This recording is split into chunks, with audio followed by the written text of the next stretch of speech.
નમસ્કાર વિદ્યાર્થી મિત્રો, ધોરણ 10 સ્વાસ્થ્ય શારીરિક શિક્ષણ. વિદ્યાર્થી મિત્રો, આપણે ગયા પીડીએલમાં ધારણા અને ધ્યાન જે અંતરંગો છે એના વિશેની આપણે ચર્ચા કરી હતી. અષ્ટાંગ યોગના જે 8 અંગો છે એમાં યમ, નિયમ, આસન, પ્રાણાયામ, પ્રત્યાહાર, ધારણા, ધ્યાન અને સમાધિ. એમાં ધારણા અને ધ્યાન વિશે જોયું હતું. હવે આજના આ વિડીયોમાં આપણે સમાધિ જે છે એના ટોપિકની આપણે ચર્ચા કરીશું. મહર્ષિ પતંજલિએ યોગ દર્શનમાં સમાધિ એ અંતિમ 8મું સોપાન અને અંતરંગ યોગનું 3જું સોપાન ગણાવે છે. જે મહર્ષિ પતંજલિ છે એ યોગ દર્શન એટલે અષ્ટાંગ યોગના જે 8 અંગો છે, યોગ દર્શનના જે 8 અંગો છે એનું અંતિમ અંગ જે છે એ કયું છે? સમાધિ. અને એને અંતરંગ યોગ જે કહેવામાં આવે છે અને એને 3જું સોપાન ગણવામાં આવે છે. એટલે યોગ દર્શનનું 8મું અંગ જે છે એ સમાધિ છે અને અંતરંગનું 3જું સોપાન જે છે છેલ્લું જે સમાધિને ગણવામાં આવે છે. ધારણા, ધ્યાન અને સમાધિનો વિષય એક જ છે, પણ તેમાં વિષય સાથે એકાગ્રતાની માત્રતા વધતી જાય છે. શું કહે છે કે જે ધારણા, ધ્યાન અને સમાધિ આ ત્રણેય બાબતો એક જ છે, એટલે કે એક જ વિષય પર રચાયેલું છે. તેનો મુખ્ય હેતુ શું છે કે આપણી એકાગ્રતા જે છે એ એકાગ્રતા વધારવાનો છે. જ્યારે ધ્યાન કરનાર અને ધ્યાન પ્રક્રિયા બંને ધ્યેયમાં વિલીન થઈ જાય ત્યારે સમાધિ સિદ્ધ થાય છે. એટલે જે આ સમાધિ જે અંગ છે, સમાધિ જે પ્રક્રિયા છે એ પ્રાપ્ત કરવાની જરૂર નથી. તમે ધારણા અને ધ્યાન આ બંનેમાં જો સફળ થઈ જાઓ તો ઓટોમેટિક તમને સમાધિ પ્રાપ્ત થઈ શકે છે. એટલે અહીંયા કહે છે કે ધ્યાતા જે છે એટલે ધ્યાન કરનાર જો ધ્યાનની પ્રક્રિયામાં વિલીન થઈ જાય. મેં તમને એ વખતે ધ્યાન માટે તમને સ્વામી વિવેકાનંદનું પણ ઉદાહરણ આપ્યું હતું, જે બાળપણનું હતું એ. તો ધ્યાન કરનાર જો ધ્યાનની પ્રક્રિયામાં લીન થઈ જાય તો એને સમાધિ પ્રાપ્ત થઈ શકે છે. સમાધિમાં ફક્ત ધ્યેયની અનુભૂતિ થાય છે, અર્થાત સતત ધ્યાન કરવાથી અને તેમાં પારંગત આવે ત્યારે પરિણામે સમાધિ પ્રગટે છે. સતત ધ્યાન કરવાનો પ્રયત્ન કરવાથી, જેમ કે આપણે સતત પ્રયત્ન કરીએ તરવાનો, તો આપણે તરવૈયા બની શકે છે. સારી એવી રમતમાં ક્રિકેટ રમતા હોય તો ક્રિકેટની પ્રેક્ટિસ કરતા તો સારા ક્રિકેટર રમી શકે છે. એમ આપણે જો રોજિંદા જીવનમાં ધ્યાનની પ્રક્રિયા કરવામાં આવે, સતત ધ્યાનનો અનુભવ કરતા આવે, તો જે ધ્યાન છે એ ધ્યાન તરફથી આપણે સમાધિ તરફ જઈ શકીએ છીએ. એટલે કે છે કે સતત ધ્યાન કરવાથી તેમાં પારંગતતા આવે છે અને પરિણામે આપણે સમાધિ પ્રગટ થાય છે, અર્થાત આપોઆપ સમાધિમાં સરી જવાય છે. અહીંયા મહર્ષિ પતંજલિ જે છે સમાધિની વ્યાખ્યા આપે છે.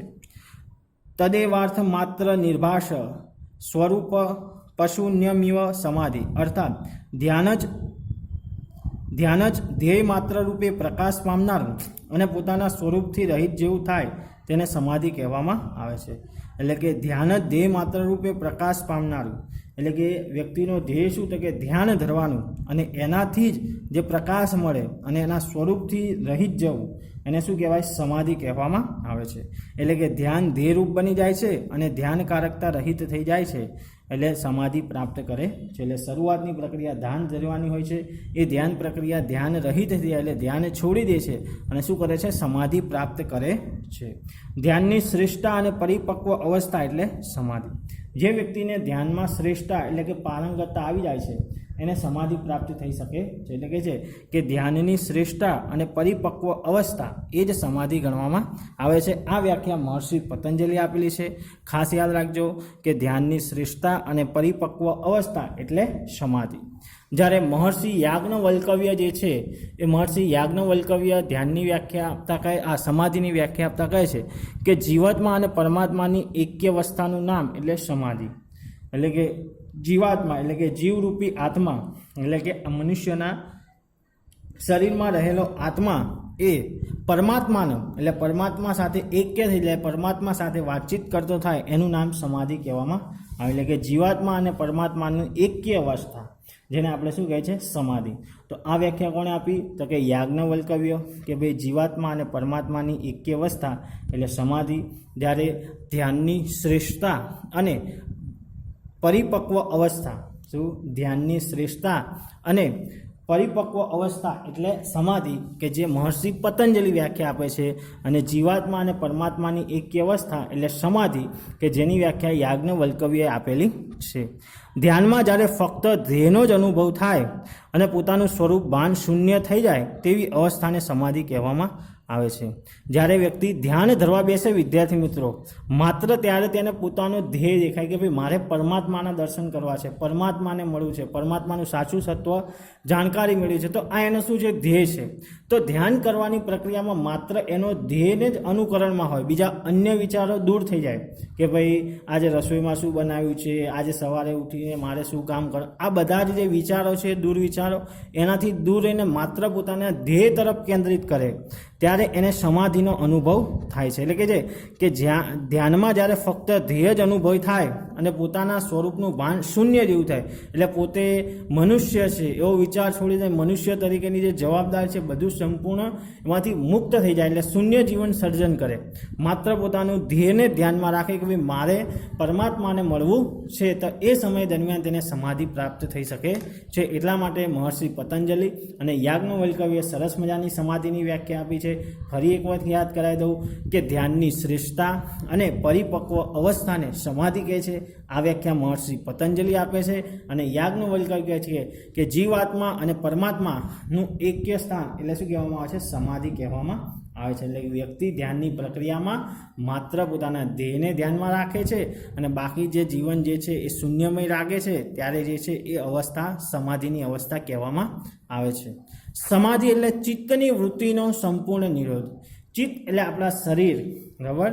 અહીંયા મનને સંદર્ભમાં માનસિક વિચારો છે, અહીંયા ચિત્ત એટલે શરીર થાય, પણ અહીંયા આપણે માનસિક મનને ધ્યાનમાં રાખશું કે ચિત્તની વૃત્તિ એટલે આપણા મનના જે વિચારો છે એ વિચારોનો સંપૂર્ણ નિરોધ, એટલે કે એનો જે છે એ ઇનકાર કરીએ છીએ, એટલે સહેજ પણ બીજા અન્ય વિચારો મનમાં લાવતા નથી। અને આ પ્રકારનું જે એક્ય સાધવા માટે આપણે 9મા ધોરણની અંદર તમારે અષ્ટાંગ યોગના જે પ્રથમ 5 અંગો છે, યમ, નિયમ, આસન, પ્રાણાયામ અને પ્રત્યાહાર, આ 5 અંગોની તમને જાણકારી આપવામાં આવેલી છે।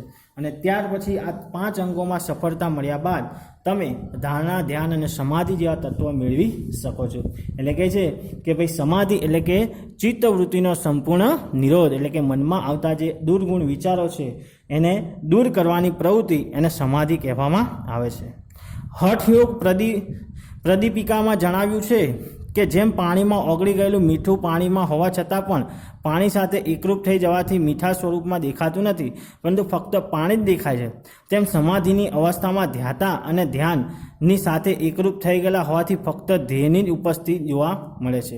જેમ પાણીની અંદર મીઠું નાખવાથી જે મીઠું ઓગળી જાય છે અને આપણે મીઠાને જોઈ શકતા નથી, માત્ર પાણીને જ જોઈ શકીએ છીએ, તેમ છતાં એનો સ્વાદ પારખવામાં આવે તો મીઠાનો સ્વાદ ખારો હોય છે, એટલે પાણી ખારું જોવા મળે છે, પણ આપણે અંદર મીઠાને જોઈ શકતા નથી। એમ ધ્યાનની પ્રક્રિયા કરનાર વ્યક્તિ માત્ર પોતાને ધ્યેયને ધ્યાનમાં રાખે છે અને તે આપણને જોઈ શકાતું નથી, માત્ર એ ધ્યાનમાં બેઠો છે એ જ આપણે જોઈ શકીએ છીએ, પરંતુ જે એની સમાધિની પ્રક્રિયા છે એ ધ્યેયને આપણે જોઈ શકતા નથી। આમ સમાધિમાં વૃત્તિનો નિરોધ પામેલું ચિત્ત એટલે કે મન સમસ્ત અવસ્થા ધારણ કરે છે। મન કે ચિત્તનું અસ્તિત્વ રહેતું નથી। આપણે બાહ્ય રીતે જોઈ શકીએ કે વ્યક્તિ જે છે એ ધ્યાનની સ્થિતિમાં બેઠો છે, પણ ખરેખર એને સમાધિ પ્રાપ્ત કરી લીધી હોય છે, ઈશ્વર સાથેનો એનો મેળાપ થઈ ગયેલો જોવા મળે છે। બીજા શબ્દોમાં કહીએ તો સમાધિની અવસ્થા મન બની જાય છે, મનનો લય થઈ જાય છે। ધ્યાનની અવસ્થામાં અખંડ એકાગ્રતા હોવા છતાં સાધક પોતાની પ્રાકૃતિક અવસ્થા વિશે સભાન હોય છે। જે સાધક હોય છે, જે ધ્યાનની પ્રક્રિયામાં બેઠો છે, તેની જે પ્રાકૃતિક અવસ્થા વિશે પણ સભાન હોય છે, પરંતુ સમાધિમાં માત્ર ચૈતિક અસ્તિત્વનો જ ભાવ રહે છે, બાહ્ય વાતાવરણ સાથે રહે છે, પછી બાહ્ય વાતાવરણને ભૂલી જાય છે, એનું મન જે છે એ સમાધિની પ્રક્રિયામાં જતું રહેલું હોય છે। પ્રાકૃતિક અસ્તિત્વની સભાનતા દૂર થાય છે, યોગી પોતાના માત્ર ચૈતન્ય સ્વરૂપને અનુભવે છે, જે આત્માનું શુદ્ધ અને સાચું સ્વરૂપ છે। અંતે આત્માનો પરમાત્માનો અદ્વૈતીય ભાવ પ્રગટે છે અને યોગી સંપૂર્ણપણે તેમાં વિલીન થઈ જાય છે, અર્થાત તેની મુક્તિ કે મોક્ષ થઈ જાય છે। સમાધિમાં ધ્યેય, ધ્યાતા, ધ્યાન એકરૂપ બને છે, એટલે બ્રહ્મની પ્રત્યક્ષાનુભૂતિ શક્ય બને છે, તે સ્થળ અને કાળના બંધનમાંથી મુક્ત થઈ જાય છે। ધ્યેય માત્રનું જેમાં સ્ફુરણ હોય તેને સમાધિ કહેવામાં આવે છે। શ્રી સ્કંદ પુરાણમાં કહે છે કે દ્વિન દ્વાદશન્યેવ સમાધિરણ ભવતે, અર્થાત 12 દિવસ ચિત્તની સ્થિરતા થાય તેને સમાધિ કહેવામાં આવે છે, એટલે કે 12 દિવસ સુધી તો તમારું શરીર સહેજ પણ હલનચલન કર્યા વગર સ્થિર રહે તો એ તમારી સમાધિ ગણવામાં આવે છે. આપણને તો સ્કૂલમાં 5 મિનિટ પણ સાવધાનની સ્થિતિમાં બેસવાનું કીધું હોય તો આપણે હલમહલ કરતા હોય છે. પ્રતિજ્ઞાપત્ર બોલાતું હોય કે વંદે માતરમ કે રાષ્ટ્રગીત ગવાતું હોય ત્યારે પણ આપણે વ્યવસ્થિત સાવધાનની સ્થિતિમાં ઊભા રહી શકતા હોતા નથી. તો અહીં તો કેટલા દિવસ કીધું કે 12 દિવસ તમે તમારા મનને સ્થિર રાખી શકો, એટલે કે એક જ સ્થિતિમાં રહીને તમે જે ધ્યાન કરો છો તો એ તમારી સમાધિ ગણવામાં આવે છે. અને આ શેમાં કીધું છે તો આપણા શ્રી સ્કંદ પુરાણમાં કહેવામાં આવ્યું છે. અહીંયા સમાધિના 3 પ્રકાર દર્શાવવામાં આવ્યા છે. સબીજ સમાધિ, સંપ્રાંત જ્ઞાન સમાધિ, સારો વિકલ્પ કે સમાધિ. બીજું નિર્વિત સમાધિ જેને અસંપ્રાત પ્રજ્ઞાત સમાધિ કે નિર્વિકલ્પ સમાધિ કહેવાય છે. અને ત્રીજું છે ધર્મમેધ સમાધિ. એમાં પહેલું છે સબીજ સમાધિ કે સંપ્રજ્ઞાત સમાધિ.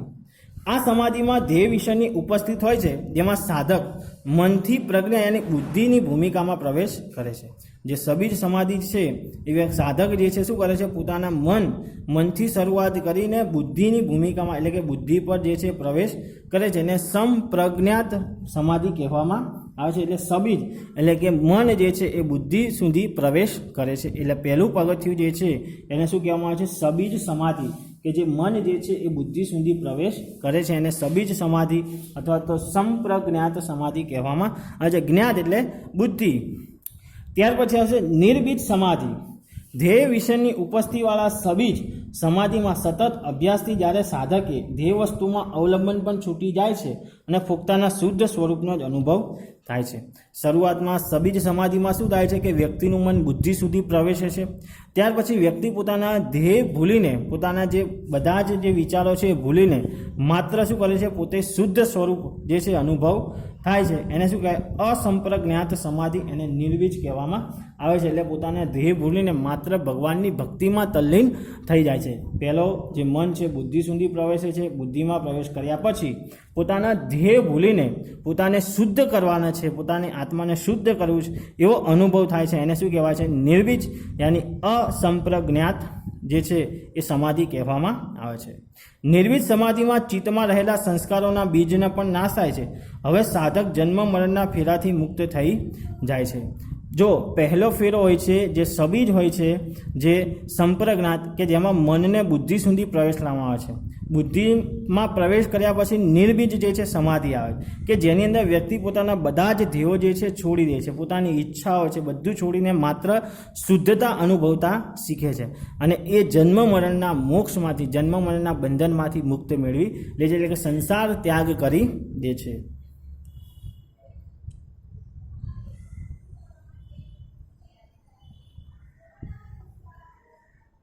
ધર્મમેધ સમાધિ. સબીજ અને નિર્વિત સમાધિના સતત અભ્યાસથી સાધકને મનમાં ગહન રહસ્યોનું જ્ઞાન પ્રાપ્ત થાય છે. આ જ્ઞાન પ્રત્યે વિરકત રહેનારા સર્વથા વિવેક બુદ્ધિ જાગૃત થાય છે અને વિવેક બુદ્ધિના જ્ઞાનના સાધકોએ ધર્મમેધ સમાધિની પ્રાપ્તિ થાય છે.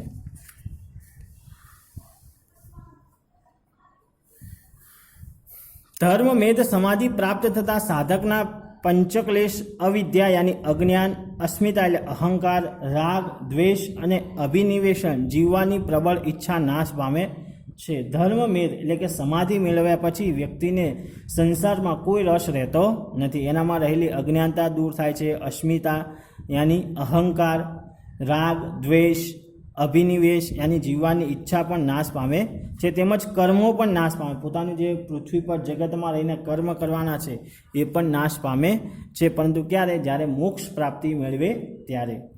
ધર્મમેધ સમાધિ પ્રાપ્ત થતાં કલેશ અને કર્મની નિવૃત્તિ થાય છે. એટલે જે કંકાસ છે, સમસ્યા અને કામ કરવાની પ્રવૃત્તિ બધું નિવૃત્ત થઈ જાય છે. એટલું જ કહ્યું છે કે યોગ સાધના પરમ લક્ષ્ય ચિત્તવૃત્તિનો નિરોધ. એટલે કે યોગ સાધના એ જ આપણું લક્ષ્ય છે અને ચિત્તવૃત્તિનો નિરોધ છે. અહીંયા સંસ્કૃતમાં આવ્યું છે યોગ ચિત્તવૃત્તિ નિરોધ. એટલે કે યોગાસન એ પરમ લક્ષ્ય છે ચિત્તવૃત્તિના નિરોધ કરવા માટે. તો અહીંયા વિદ્યાર્થી મિત્રો આપણે પાઠ 1 સંપૂર્ણ પૂર્ણ થાય છે. ધારણા, ધ્યાન અને સમાધિ આ 3 ટોપિક હતા, જેમાં આપણે ધારણા અને ધ્યાનનો અભ્યાસ કર્યો હતો. આજના વિડીયોમાં આપણે સમાધિ જોયું. હવે તમારે સ્વાધ્યાય પોથીની અંદર સમાધિને લગતા જે વિકલ્પ છે એ વિકલ્પોની આપણે ચર્ચા કરીશું. અહીંયા વિદ્યાર્થી મિત્રો પાઠના છે એ તમારે સ્વાધ્યાય પોથીમાં આવરી લેવામાં આવ્યા છે, એટલા માટે અહીંયા આને સોલ્યુશન કરતો નથી. હું સ્વાધ્યાય પોથીમાં છે એનું સોલ્યુશન કરાવું છું.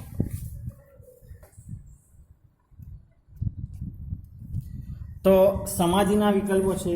તો પહેલું છે અંતરંગ યોગમાં સમાધિ કેટલામું અંગ છે? તો અહીંયા ઓપ્શન છે એ બીજું, બી ત્રીજું, સી ચોથું અને ડી પાંચમું. તો એનો જવાબ આવશે બી ત્રીજું. બીજું છે અષ્ટાંગ યોગનું છેલ્લું અંગ કયું છે? તો અષ્ટાંગ યોગનું છેલ્લું અંગ ઓપ્શન છે એ સમાધિ, બી ધ્યાન, સી ધારણા અને ડી પ્રત્યાહાર. તો એનો જવાબ આવશે તમારે એ સમાધિ.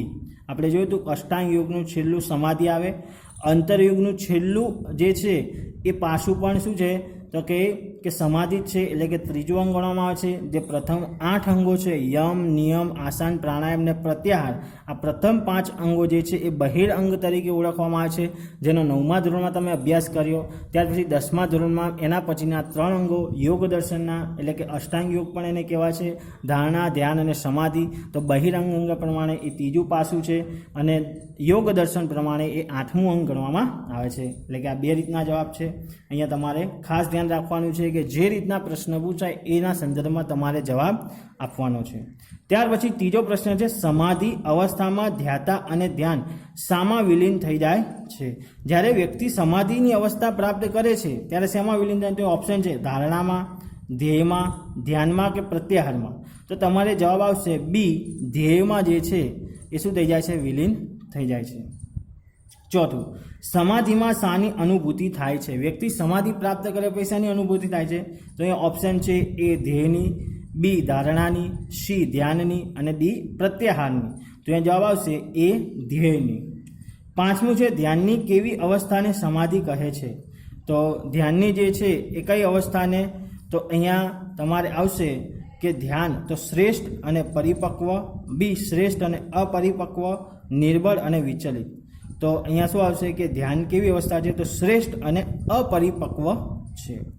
ત્યાર પછી સમાધિના કુલ કેટલા પ્રકાર? તો આપણે જોયું કે સબીજ, નિર્બીજ અને ધર્મબીજ. તો કેટલા પ્રકાર છે? 3. તો અહીંયા ઓપ્શન તમને આપ્યું છે 1, 2, 3 કે 4. તો અહીંયા જવાબ આવશે સી 3. 7મો પ્રશ્ન છે સમાધિના કયા પ્રકારમાં ચિત્તનો નિરોધ થાય છે? તો સમાધિમાં ચિત્ત નિરોધ ક્યારે બને? તો નિર્બીજમાં, બરાબર, કે વ્યક્તિ પોતાની સંપૂર્ણ ઈચ્છાઓ, ધ્યેયો છોડી દે છે અને માત્ર પોતાની શુદ્ધિકરણનો અનુભવ કરે છે. એટલે સમાધિના કયા પ્રકારના ચિત્ત નિરોધ બની જાય છે? એટલે કે ઈચ્છાઓ જે છે એ ત્યાગી દે છે, તો નિર્બીજમાં.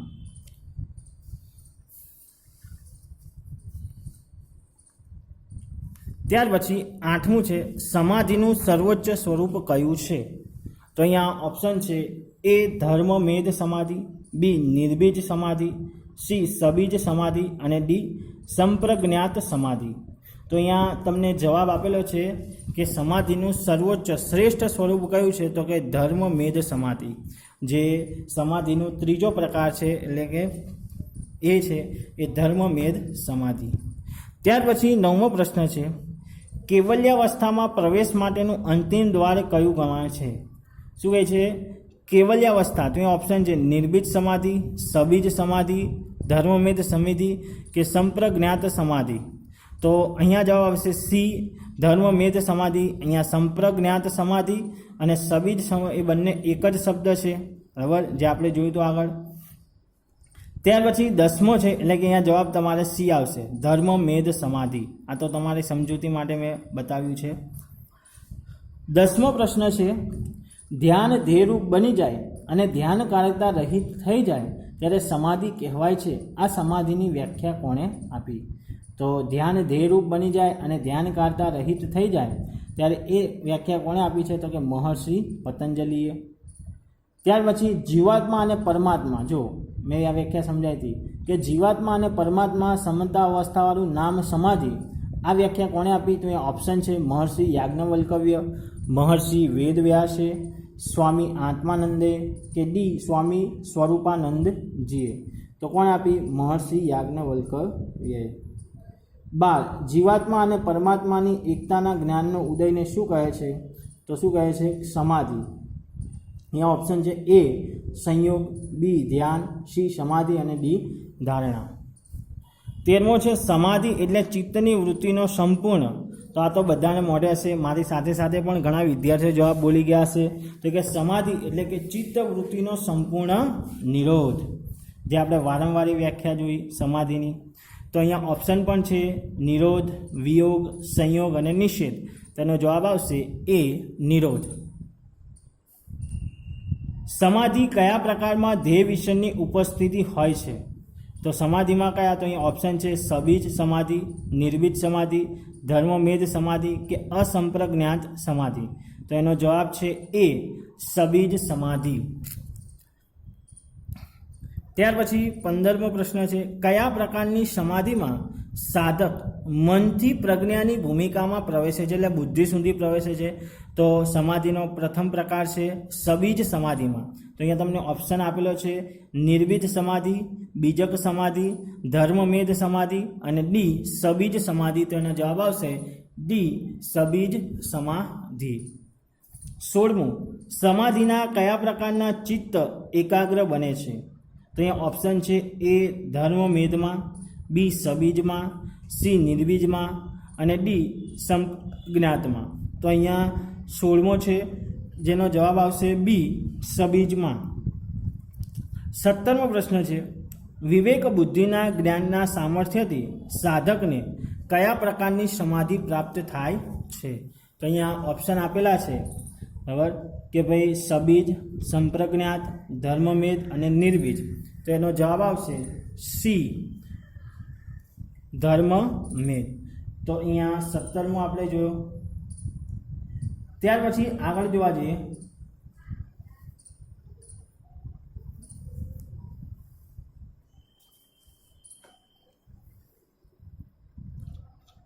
કયા પ્રકારની સમાધિની પ્રાપ્તિથી ક્લેશ અને કર્મ નિવૃત્ત થાય છે? તો પહેલું છે નિર્બીજ, બી ધર્મમેધ, સબીજ, સંપ્રજ્ઞાત. તો અહીંયા જવાબ આવશે બી ધર્મમેધ. 19 યોગ સાધનાનું પરમ લક્ષ્ય શું છે? તો એમાં પહેલું છે એ ચિત્તવૃત્તિનો નિરોધ, બી આત્મ સાક્ષાત્કાર, સી સુખ પ્રાપ્તિ કે ડી સત્ય પ્રાપ્તિ. તો અહીંયા તમારે જવાબ આવશે એ ચિત્તવૃત્તિનો નિરોધ. 20મું છે ધ્યેય માત્રાનું જેમ સ્ફુરણ હોય તેને શું કહેવાય? તો અહીંયા ઓપ્શન છે એ ધારણા, બી ધ્યાન અને સી સમાધિ અને ડી પ્રાણાયામ. તો અહીંયા જવાબ આવશે તમારે સી સમાધિ. 21મો છે શ્રી સ્કંદ પુરાણના મત પ્રમાણે કેટલા દિવસમાં ચિત્તની સ્થિરતા થાય તેને સમાધિ કહેવામાં આવે છે? તો સ્કંદ પુરાણમાં શું કહેવામાં આવે છે? 12 દિવસ જે છે એ તમારે ચિત્તની સ્થિરતા થાય ત્યારે તમે સમાધિ પ્રાપ્ત કરી શકો છો, એટલે એને સમાધિ કહી શકાય. 22મું કઈ સમાધિમાં સાધક જન્મ મરણના ફેરામાંથી મુક્ત થાય છે? તો જન્મ મરણનો ફેરો તો સબીજ, નિર્બીજ, ધર્મમેધ કે સંપ્રજ્ઞાત. તો આવશે નિર્બીજ. 23 કઈ સમાધિમાં ચિત્તની સર્વવૃત્તિઓ ચેષ્ટા રહિત બની જાય છે? તો ધર્મમેધ, સંપ્રજ્ઞાત, સબીજમાં કે નિર્બીજમાં? તો શું આવશે?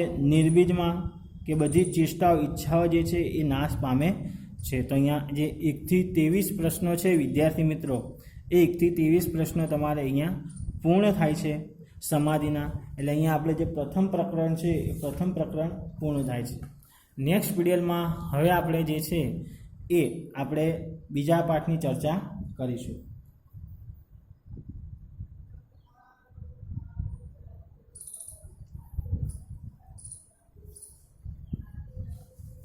અહીંયા વિદ્યાર્થી મિત્રો પુસ્તકને લગતા જે વિકલ્પો છે એ આપણે જોઈએ તો તમે પહેલાં વાંચીને તમારી જાતે જે છે સોલ્યુશન કરી શકો છો, પછી હું તમને એના વખતે પુરાવું છું.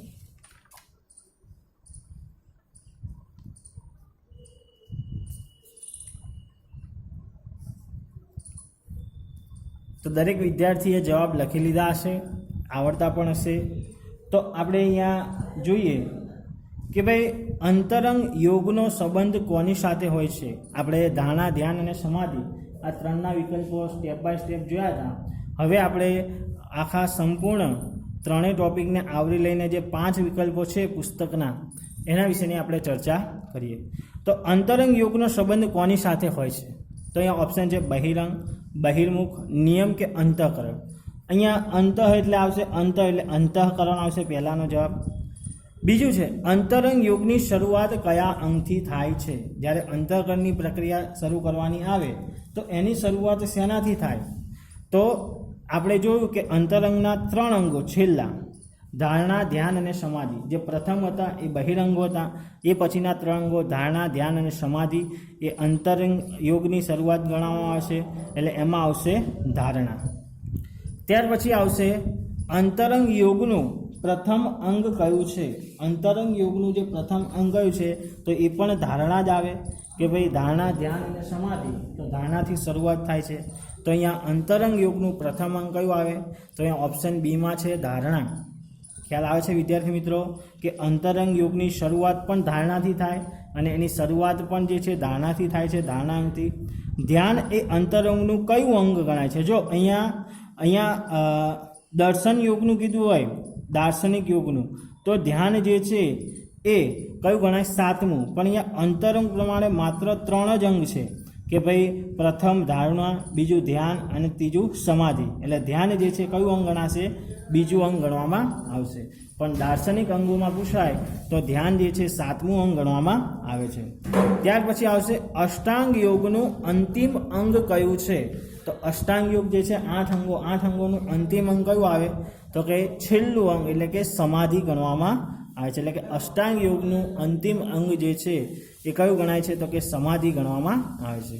તો અહીંયા આજના વિડીયોમાં આટલે સુધી રાખીએ છીએ વિદ્યાર્થી મિત્રો. જે પણ વિદ્યાર્થી મિત્રોને ચોપડાની અંદર સ્વાસ્થ્ય શારીરિક શિક્ષણને લગતા જે ધારણા, ધ્યાન અને સમાધિના વિકલ્પો બાકી હોય એ વિદ્યાર્થીઓએ આ લખી નાખવાના છે નોટબુકમાં. જ્યારે સ્કૂલ ચાલુ થશે ત્યારે દરેક વિદ્યાર્થીઓના ચોપડામાં આ લેસન ચેક કરવામાં આવશે. નેક્સ્ટ પીડીએફમાં જોઈએ આપણે બીજા પાઠની ચર્ચા કરીશું.